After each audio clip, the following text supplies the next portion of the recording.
Renascença. A par com o mundo. São agora 10h22, está com a Renascença e porque é sexta-feira é dia de Visto de Fora, como sempre, com Olivier Bonamici e Begonha Iñiguez, dois estrangeiros que há muito tempo que vivem aqui em Portugal e que comentam todas as semanas os principais acontecimentos da atualidade. Em estúdio, como também é habitual, o jornalista da Renascença, Miguel Coelho. Bom dia a todos. Bom dia Olivier, bom dia Begonha. Bom dia, como é que estão? O Olivier está muito silencioso. Não, está aqui. Bom dia, Olivier, tudo bem. E é justamente o Olivier que merece hoje uma saudação mais especial, porque ontem fez anos. Olivier, muitos parabéns. Muitos parabéns, obrigado. Olivier. Parabéns, Olivier. Obrigadinho. Já pudeste festejar de forma, enfim, um pouco mais normal e, sobretudo, diferente do que há um ano, quando ainda tínhamos a pandemia, uma situação bastante mais crítica? Sim, foi um jantar e, sobretudo, dançar.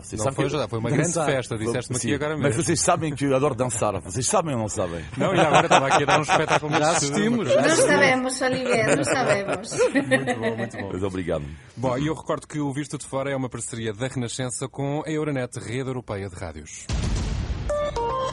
Euronet Plus. Sendo que hoje temos a Begonha em direto a partir de Vigo, também uma saudação para os nossos amigos galegos. Isso é. No que toca aqui à atualidade europeia, muito dominada pela expectativa em torno das eleições na Alemanha, no próximo domingo, em que vai ser escolhido o sucessor de Angela Merkel. A avaliar pelas sondagens, é provável que vença o Partido Social Democrata e seria uma viragem após 16 anos de governo conservador. O cenário é muito renhido. O que é que podemos esperar, Olivier, destas eleições e que balanço fazes, já agora, de todos estes anos de gestão de Merkel à frente da Alemanha e, de certa forma, também à frente da Europa? Mas o que é muito estranho, Angela Merkel, é que, para já, há tantas coisas para dizer, mas eu diria que o carisma dela nasce do facto de ela recusar ter carisma.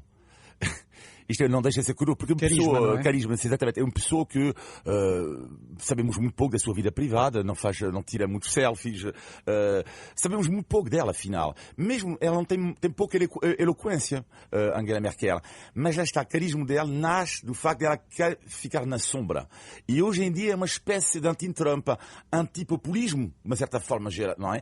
E para nós europeus, eu acho que indicou uma meta, de uma certa forma. Agora, boa sorte para quem vai suceder, mas o que eu adoro, tendo em conta estas eleições que eu segui um pouco, é o cartaz de Olaf Scholz, portanto, o principal favorito, não é, do candidato do SPD, que tem um cartaz genial que diz: eu posso ser a chanceler. Ele não diz eu posso ser eu posso ser a chanceler. Para já mostra que os alemães têm sentido de humor. E tem uma abertura completamente diferente do que nós achamos. Claro. Não estamos a falar do principal favorito.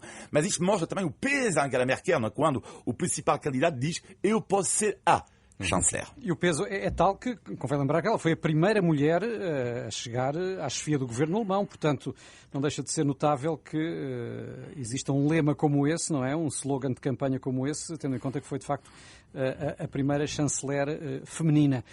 E a tua opinião, Begonha, vai em que sentido? Será que Angela Merkel sai pela porta grande?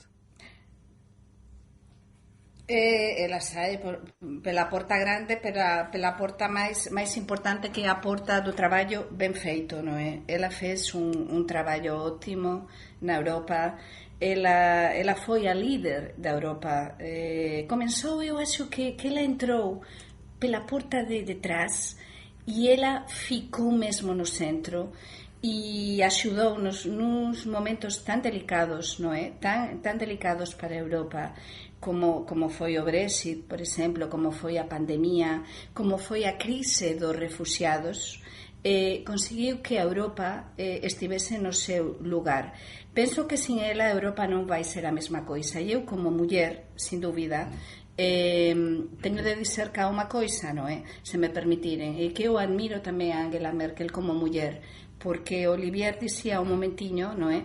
Que ela precisamente é anti-Instagram, anti-slogan, como a mulher que com essa imagem, não necessariamente a imagem de mulher bonita, de mulher atrativa, conseguiu que todos os líderes do mundo se pusessem o seu carão, como se dissemos em galego, não é? Algum paralelo que possas fazer com Margaret Thatcher, por exemplo? Mas eu prefiro a Merkel. Porque a Margaret Thatcher, que a Netflix nos axudou e as novas xerasoes para coñecer a figura de Margaret Thatcher, era máis dura. A Merkel eu acho que é dura, ou foi dura, na maneira de tomar as decisões e de dizer sou líder, vamos facer isto, mas penso que no trato, no que é relaxado con os seus parceiros, é unha persoa agradável e é unha persoa con a que se traballa ben. Portanto, non é necesario ser bonito, non é necesario que a muller o fique escrava do seu físico, non é necesario ser hipersimpático, o que é preciso é ser líder e ser bom gestor, que é o que foi Angela Merkel. E o que é que achas, Olivia, que vai ser a União Europeia sem Angela Merkel? Bem, isto, de facto, é complicado, sobretudo porque, eu diria, o que é muito estranho quando olhamos para o balanço de Angela Merkel é podemos observar que ela não fez uma grandíssima reforma.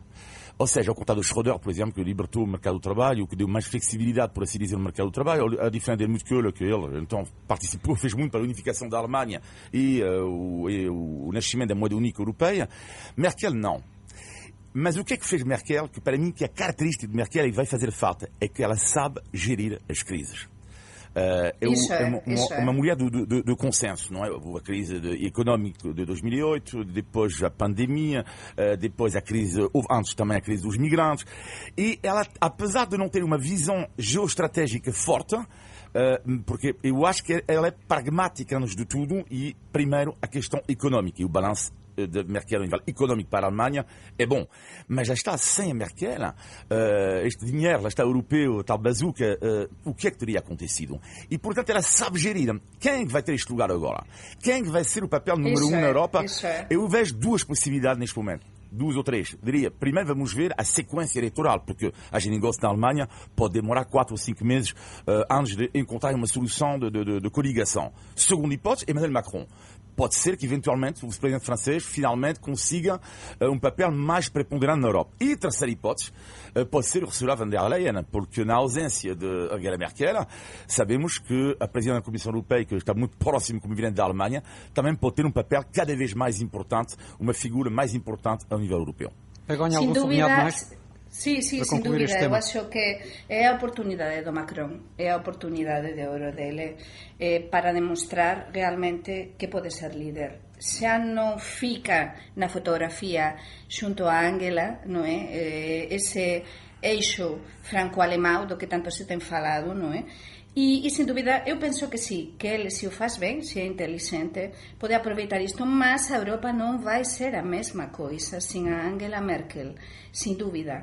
Há um antes e um depois. Por isso é tão importante, ou são tão importantes estas eleições na Alemanha. E isso está a dificultar muito também o impacto mediático das eleições autárquicas, por exemplo, em Espanha, não é? Da campanha, porque as eleições na Alemanha são tão importantes que, por desgraça, Portugal vai ficar um bocado por trás, porque estas eleições são decisivas para toda a Europa. Internacionalmente nunca têm o mesmo peso. Sim, mas estas eleições têm tanta importância, por exemplo, nas televisões. Eu que estou em Espanha nestes momentos, não é?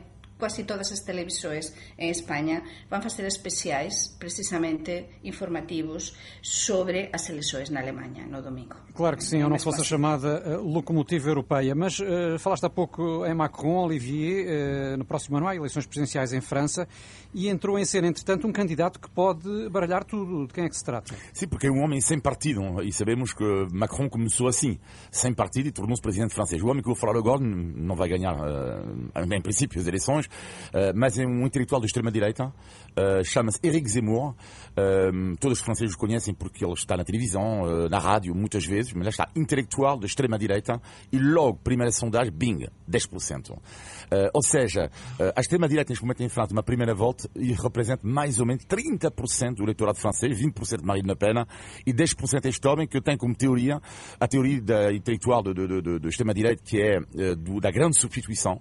Ou seja, o que é que isto é? Eu receio que a nossa civilização seja substituída por outra, neste caso, pela civilização muçulmana e, portanto, a obsessão dele é lutar contra o Islã político e lá está. E, por exemplo, pequena curiosidade, se ele ganhar as presidenciais, uma medida que ele vai tomar é que será impossível se chamar Miguel ou Mohamed, porque ele considera que o nome de qualquer pessoa nascida em França tem que ser francês.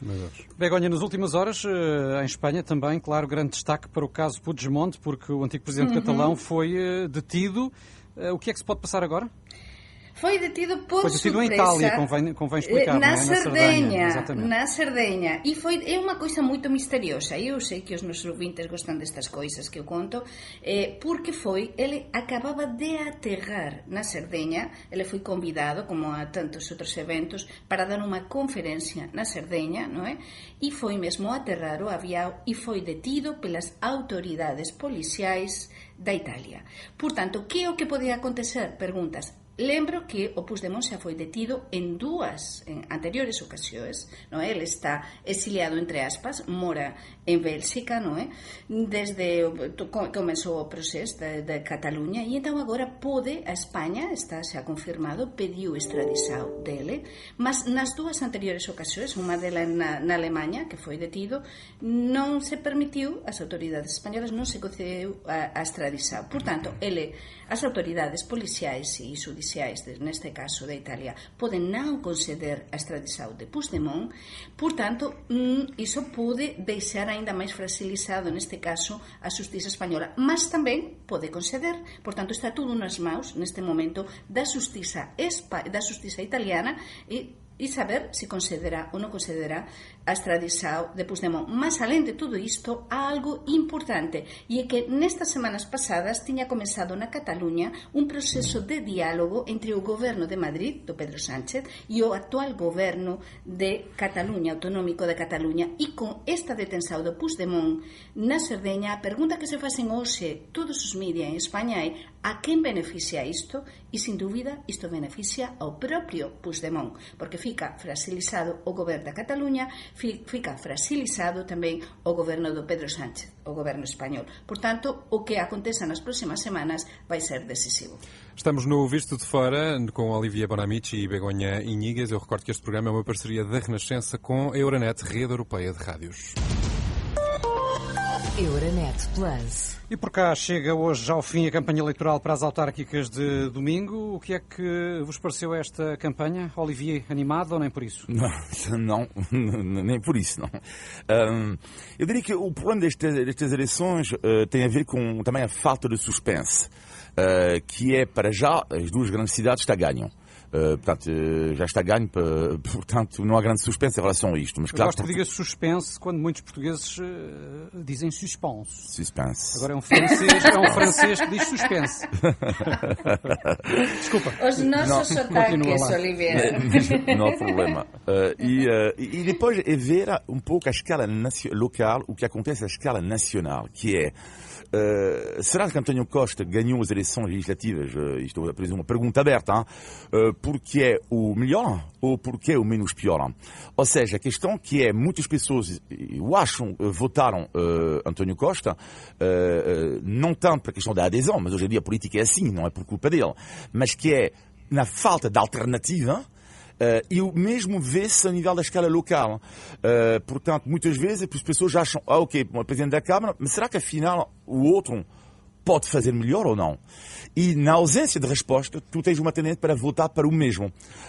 E, aliás, só para terminar, eu vivo em Almada, há uma luta, se lá, há suspense em Almada, entre o PS e o PCP. Só que eu fiz a pergunta recentemente a um membro do PS, neste caso de Almada.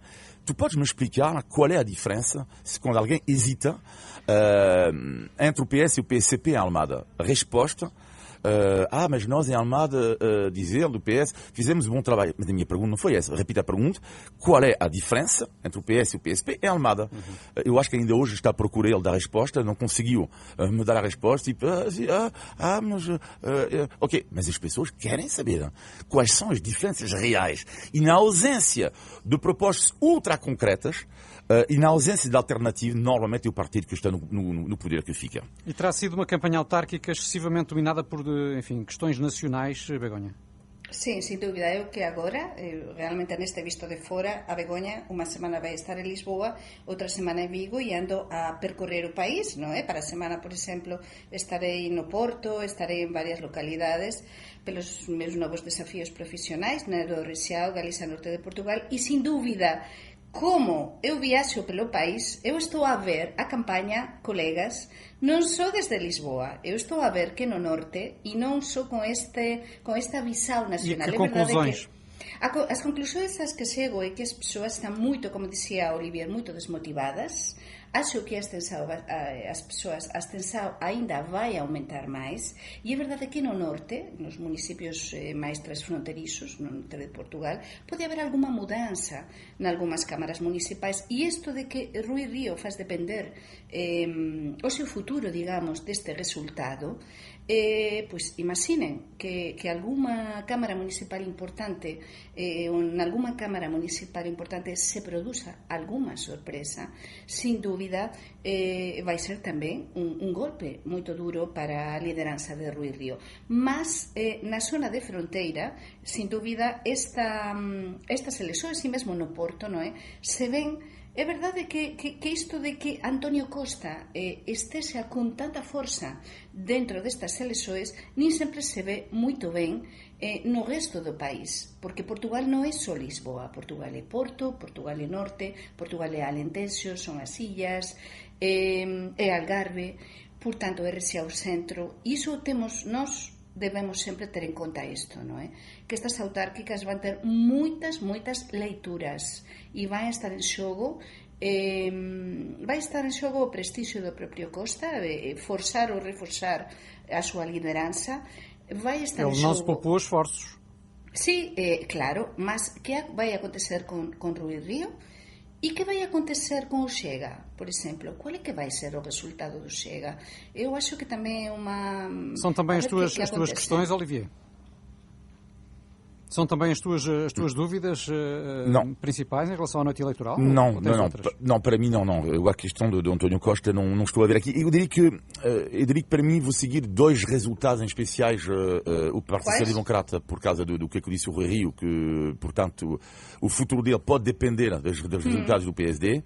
E depois vou seguir de perto dois partidos, não gosto da palavra pequenos partidos, porque não há pequeno partido, mas então vou dizer partidos com menos representação parlamentar, neste caso será melhor, é o partido Chega, porque o Chega é importante, um partido assim a nível nacional que tem um grande resultado, é muito importante, e aconteceu em França, a extrema-direita, e também em Espanha com o Vox, ter uma implementação local. Ora, o Chega vive muito através do seu líder, como é normal, e muitas vezes na extrema-direita. E vai ser interessante ver se o Chega consegue ter esta implementação local. O outro partido que vou seguir com muita atenção é a Iniciativa Liberal, porque eu acho que este partido tem algo que há pouco estava a denunciar que não existia, e não vou pronunciar pessoalmente quando eu digo isto, só a questão da análise. É a questão da alternativa. Eu acho que é um partido político que tem, aliás, está a subir claramente nas sondagens, ultrapassou o PAN, ultrapassou a CDU. Porquê? Porque é um partido que dá propostas concretas de alternativa. Depois podemos discordar ou concordar. E, portanto, eu vou seguir de perto este crescimento, se está confirmado ou não o crescimento da Iniciativa Liberal. Deixem-me ouvi-los também.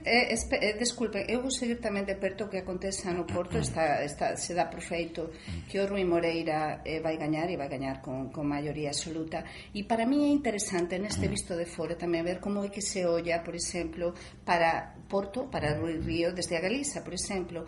E realmente, Rui Moreira, desculpen, o actual presidente da Cámara Municipal do Porto, con moitísima admiração, e desde logo estás a acompanhar bastante desde esta parte da fronteira. Veremos qual é a opinião dos eleitores do Porto, não é? Porque, claro, mas porque é uma liderança também que está por fora, sin ningún, en teoría, ainda que depois teña apoios, como todos sabemos, de determinadas persoas dentro de partidos, mas chamado candidato independente. Partido, não é?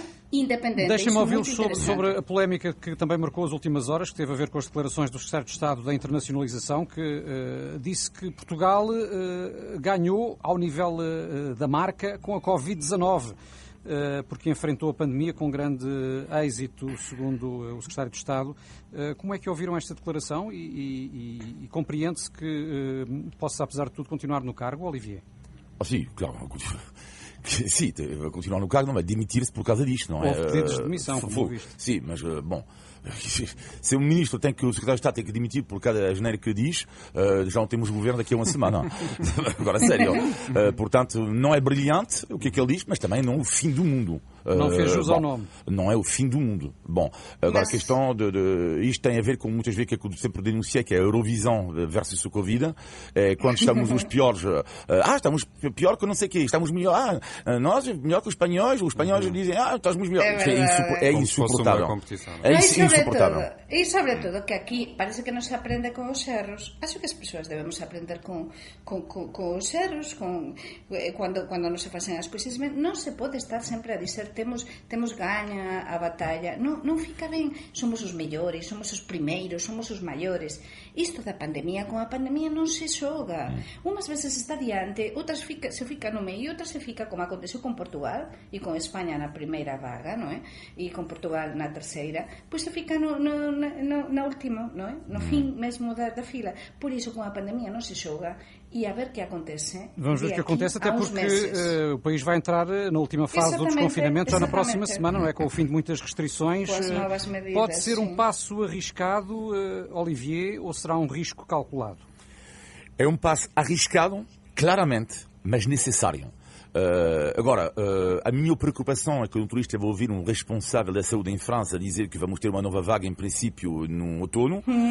Portanto, mas como o vírus sabemos que é estranho, só funciona no fim de semana. Antigamente funcionava no fim de semana, mas depois ia dormir à meia-noite, não sei o que.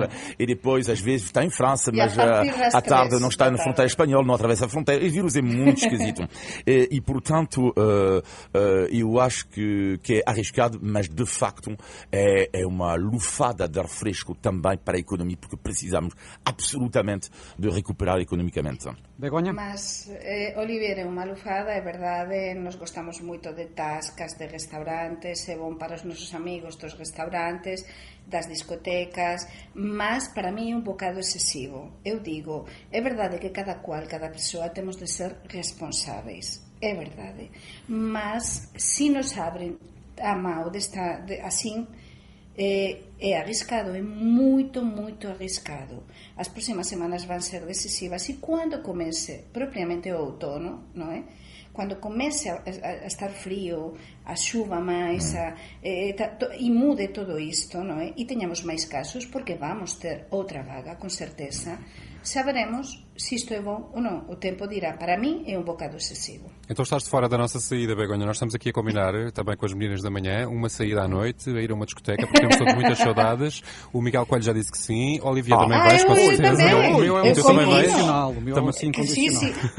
Mas, Renato, o que podemos combinar antes, eu acho, um bom jantar. Sim. Porque eu sou xa un bocado portuguesa, eu estou a dizer na Galiza continuamente que eu sou xa un bocado portuguesa. Claro. Então, por favor, que coincida com a semana que eu estou em Lisboa, não é? Com certeza. E, sobretudo, um sentadinho assim numa boa tasca. Claro. E depois beber um copo. E podemos Sim. fazer o teste e não sei o quê, mas temos todos de voltar. Mas quando é que vai ser? Eu quero ver Miguel dançar.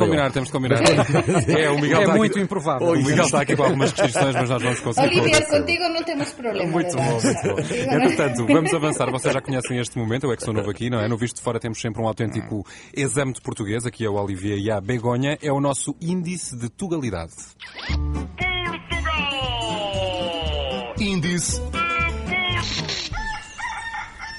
de tugalidade. Tão bom. Queremos que o Olivier e a Begoña então descubram os significados de mais uma expressão típica aqui da nossa língua portuguesa. A semana passada foi a Begoña quem acertou. Muitos parabéns, Begoña. E hoje também queremos saber então se temos de dar a mão à palmatória. O que é que isto significa, Olivier? Eu sei, nós.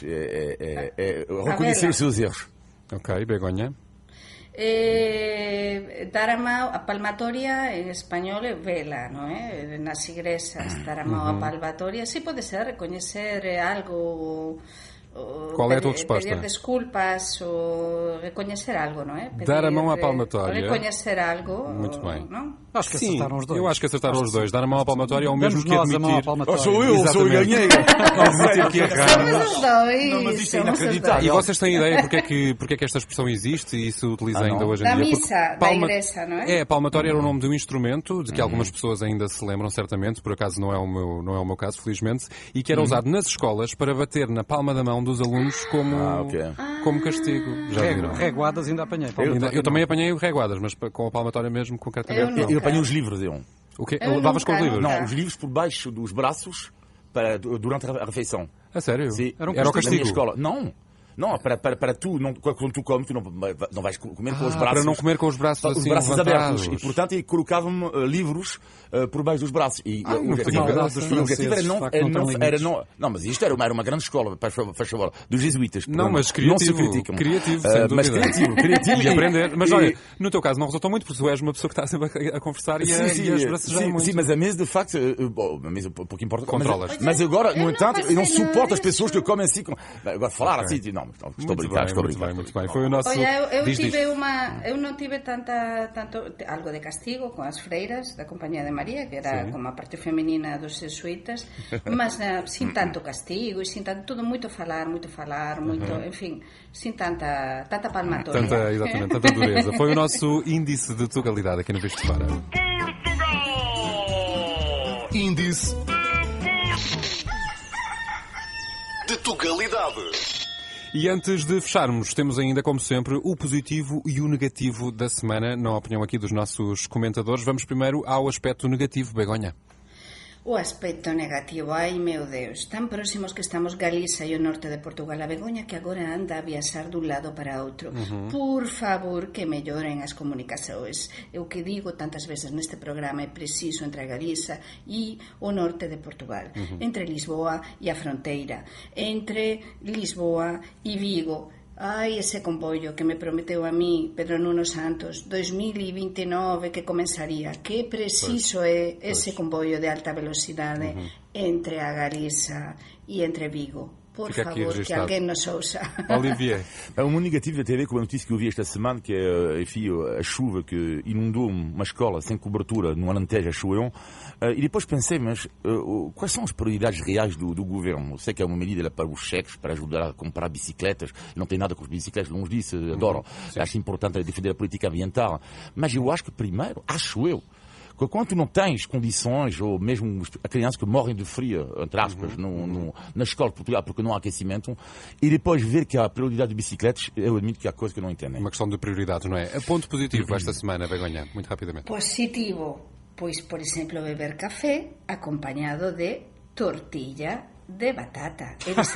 Facía anos que non, porque eu de viver en Lisboa adoro pastéis de natas, como saben, as coisiñas doces, mas facía moitos anos que cando vou beber café con os meus colegas, que por certo, metade portugueses, metade españois, transfronterizos totais, pois vamos, que o que bebe a Begoña? Bebe o café e acompaña de un pincho de tortilla. Não sabia que casava bem, tortilha com café. É um mistério para mim porque é que os espanhóis gostam tanto de tortilha de batata. Eu gosto muito de tortilha de batata. Com café é que ainda nunca provei. Dá enerxía. Olha, eu antes de facer o programa estive a beber café e comi un pincho de tortilla. Eso que me deu enerxía. Portanto, que é bom, é bom. O teu ponto positivo, Olivier? O meu ponto positivo, esta semana tenho observado que neste clima mais leve em relação à questão do Covid, tenho observado duas coisas nas pessoas. Eu acho as pessoas mais sorridentes. E o segundo ponto que é notado, havia o tal debate que eu tinha entre os meus amigos.